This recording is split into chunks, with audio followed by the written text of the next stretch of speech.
ఈ యమ మార్గం చాలా దారుణంగా ఉంటుంది. అక్కడ చెట్ల నీడ ఉండదు, ఆహారం జలం కొంచెమైనా దొరకదు. అక్కడ ఏకకాలంలో 12 మంది సూర్యులు గొప్ప ప్రకాశవంతంగా వెలుగుతూ తప్పింపజేస్తారు.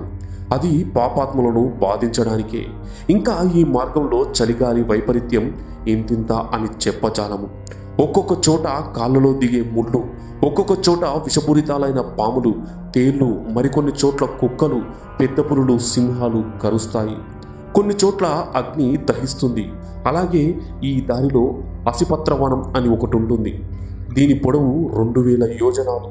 మహాఘోరమైనది. గ్రద్దలు, కాకులు, గుడ్లగూబలు, తేనెటీగలు, దోమలు ఈ అసిపత్రవనంలో భీకరంగా సంచరిస్తుంటాయి. దానిలో దావానలం కూడా ఉంటుంది, అంటే కారుచిచ్చు. హస్త మాత్రమైన పిండదేహం చెట్ల ఆకుల చేత ముక్కలు ముక్కలుగా తరిగేయబడుతూ ఉంటుంది. ఒక్కొక్క చోట చీకటితో నిండిన గోతులు, కొన్ని చోట్ల పర్వత శిఖరాలు జీవుని మార్గయాసానికి గురి చేస్తాయి. చీకటి జలగలతో నిండిన బురద గుంటలు, ఎర్రగా రాగి రంగులోకి మారిన కాలిన ఇసుక, నిప్పులు, సలసల కాగే నీళ్లు, కత్తులు, మేకులు, ఇలా ఎన్నెన్నో మార్గ మధ్యంలో జీవుని యాతనలకు గురి చేస్తాయి.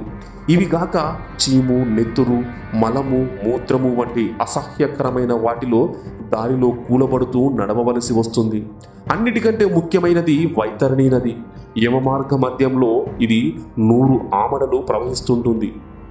దీని ఒడ్డున ఎముకలు, గుట్టలు, దీని లోపల చీము, నెత్తురు ప్రవాహాలు, మాంసమే బురద, వెంట్రుకలే నాచుగా కలిగి ఉన్న ఈ నది క్రూరమైన జలపక్షులు, మొసళ్ళు పెను సంఖ్యలో ఇక్కడ ఉండి పాపాత్ములను చూసిన వెంటనే అత్యుత్సాహంతో బాధించ సిద్ధమవుతాయి.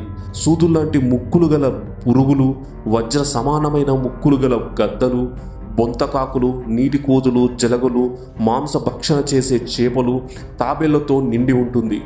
పాపాత్ములైన జీవులు ఇక్కడ బాధలకు తాళలేక తమ వారిని తలుచుకుని మాటి మాటికి రోధిస్తుంటారు. ఆకలి దప్పుల బాధ కోర్వలేక పాపులు ఆ రక్తమే త్రాగవలసిందే. కానీ అది ఎన్నడూ ఇరిగిపోని జీవనది. పాపాత్ముల పాలిట ఘోరమైనది. త్రేళ్ళు, తాచులు సంచరించే ఆ నదిలో పడిన వారిని, అందున్న సుడిగుండాల్లో చిక్కుకున్న వారిని రక్షించడానికి ఎవరూ సమర్థులు కారు. కేవలం పాపుల కోసమే ఈ నది ప్రవహిస్తుంటుంది. దీనికంటే దారుణమైనది ఇంకొకటి లేదుగాక లేదు. ఇంతటి ఘోర మార్గము కేవలం పాపుల నిమిత్తమే కల్పించబడింది.